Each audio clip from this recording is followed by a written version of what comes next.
ऐसा बन जाए कि वो बिन बुलाए आ जाए, कुछ ऐसा बन जाए कि वो बिन बुलाए आ जाए। तो आदरणीय आपका स्वागत अभिनंदन वंदन करती हूँ।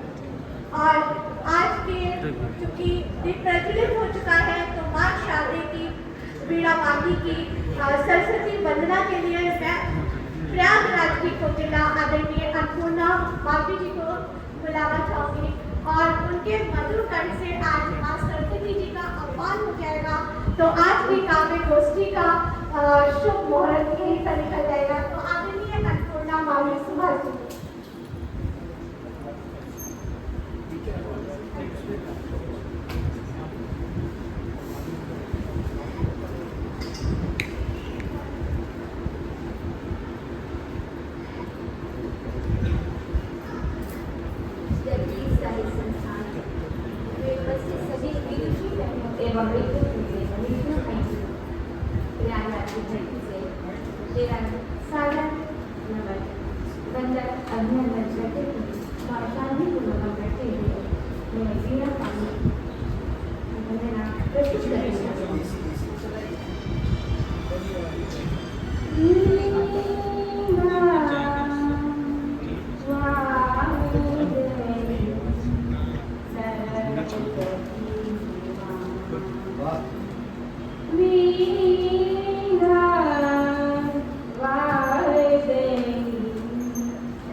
विशेष पाठकंड पर आधारित है, जिसकी एक छोटी सी भूमिका है कि महाभारत का युद्ध समाप्त हो चुका है, कर्ण की आत्मा देवलोक में पहुंचती है। जहां पर श्री कृष्ण भगवान काल के रूप में उपस्थित होते हैं, वहां पर कर्ण अपनी वेदना से भरे प्रश्नों को श्री कृष्ण भगवान के सम्मुख रखता है। क्या रखता है वही शक्तिकर्ता निवेदित करता हूँ आप तक पहुंचे, आप सभी का आशीर्वाद मिले। जब इतना सामर्थ था तो रथ छोड़ क्यों, जब इतना सामर्थ था तो रथ छोड़ क्यों, हे केशव तुमको अर्जुन इतना प्यार क्यों, मेरे शक्ति पराक्रम पर क्या कोई शंका थी, मुझे निशस्त्र कर ऐसे छल से तीर साधा क्यों। सूत पुत्र योद्धा था कौशल तो मेरा देख लेते, एक माँ के सम्मुख प्रण वचनों से बंधा में, चार पुत्र छोड़ अर्जुन से तो लड़ने देते। जब इतना सामर्थ्य था तो रथ छोड़ क्यों, हे केशव तुमको अर्जुन इतना प्यार क्यों, मेरे शक्ति पराक्रम पर क्या कोई शंका थी, मुझे निशस्त्र कर ऐसे छल से तीर साधा क्यों। जिस नारी की अस्मिता में छिड़ गया महाभारत, हे राजन मैं उसका कितना दोषी था, यदि मैं अपने प्रण प्रतिज्ञा से बंधा रहा तो क्या कुल की लाश पांडवों को नहीं बचाना था। पंचाली को वैसे कहने पर सब झट से अलग कर देते, सभा में शब्दों की मर्यादा मेरे द्वारा तोड़ी गई तो उचित दंड का प्रावधान आप उसी से लेकर देते। हे केशव आप त्रिभुवन के स्वामी थे, काशी युद्ध भाई भाई में ना होने देते, मुझे इस रणयुद्ध में कालचक्र ने उतारा क्यों, जब उतारा तो कौशल मुझे अपना पूरा दिखाने देते।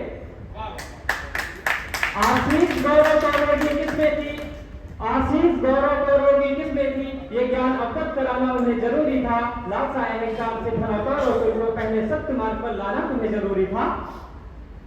धृतराष्ट्र के चल रही पुलिस चेतना पर मिलने वाले परिणामों पर प्रकाश डाल देते, युद्ध का शंखनाद करने वाले भीष्म को युद्ध के पहले ही पर प्रतिज्ञा तोड़वा देते, जिससे न कोई असमंजस होता, सम्मुख विषम प्रचंड परिस्थितियों का, किंचित मात्र न कोई रण होता, न कोई भय होता परिणामों का।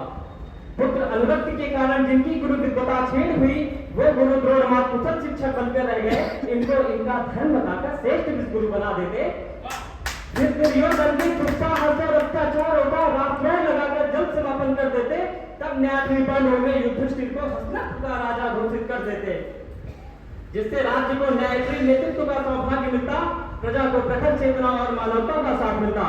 हे केशव आप त्रिभुवन के स्वामी थे, काशी महाभारत ही ना होने देते, मेरे मुख से निकले अपशब्दों पर विराम उसी समय लगा देते।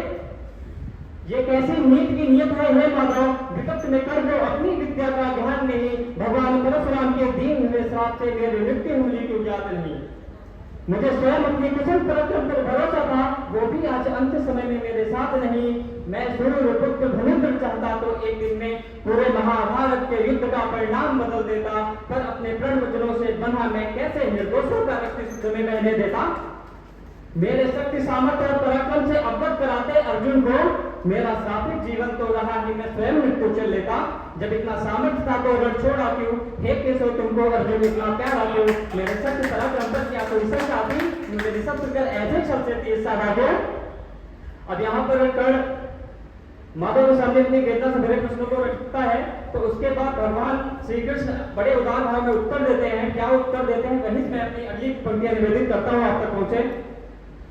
अंगराज के प्रश्नों को सुनकर माधव बोले, अंगराज के प्रश्नों को सुनकर माधव बोले, ये धर्म युक्त था, पक्षपात नहीं, ये केवल कर्म युक्त था।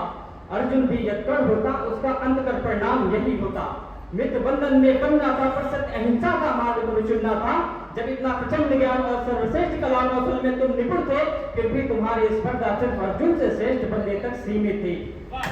धनुर्विद्या में तुम सर्वश्रेष्ठ हो, यही तुम्हारे अंदर अहंकार जन्मा था, जो कारण बना युद्ध समर में जो इतनी बड़ी महाभारत होनी थी। नीति शास्त्र के तुम ज्ञाता थे और सूर्य का तेज चमकता अंश और झलकता जिसके मुख पर वो प्रखर चेतना तुम थे। फिर वे अपने अभिमान के खातिर सम्मान सदा खोज रहे थे, मात्र अपने अल्प अधिकार के खातिर युद्ध को खड़े ललकार रहे थे। पाकर तुम सम्मान मित्रों का अधर्म के पगडंडी पर चलना जरूरी समझा, पर थोड़ा मंथन करते इसका परिणाम निकल कर सम्मुख आएगा। बिना विचार के तुमने उठा लिए अपने हाथों में शस्त्र धनुष बाण, कुरुक्षेत्र में भाव को ललकार, पांडव मुझसे क्या ही जीत पाएगा। फिर यहाँ पर भगवान कृष्ण ने अपना अंतिम निर्णय सुनाते हैं कर्ण को। क्या सुनाते हैं वहां से मैं अगली पंक्ति फिर अब तक पहुंचाने का प्रयास करता हूं। भगवान श्री कृष्ण कहते हैं कि कर्ण तुम्हारे सभी प्रश्नों में मुझे तुम्हारा स्वार्थ और अहंकार दिखाई देता है। अभिमन्यु का तुम्हारी वेदना से भरे प्रश्नों में न कोई विषय संवाद दिखाई देता है। एक बालक की मृत्यु की मंशा से चक्रव्यूह की नीति रची गई और छल हुआ। एक बालक की मृत्यु की मंशा से चक्रव्यूह की नींद रची गई और छल हुआ।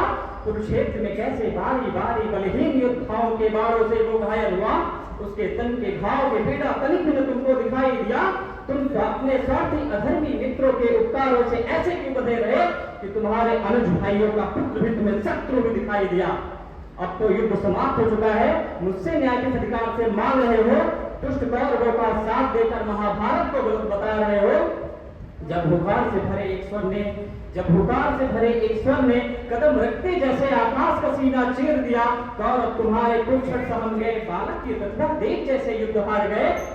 विस्मित नहीं मैं कैसे अभिमन्यु पूरी तरह चक्र में घिरा हुआ, तुमको तात्री कहने वाला अपने सबसे युद्ध पाड़ता खड़ा हुआ, रक्त का कड़कड़ बहा दिया पर छुपना बोलना स्वीकार किया। अंगराज अब तुम बताओ कितना अर्जुन पुत्र के साथ न्याय हुआ। सब कुछ विधि का लिखा हुआ, भला इसे कौन मिटाता, सत्य धर्म का ज्ञान मार्ग में इस बसुरा को किसे सुनाता। अगर मैं पहले सब कुछ व्यवस्थित कर समाप्त कर देता तो आने वाली पीढ़ियों को ज्ञान गीता का कैसे देता। बहुत बहुत आभार।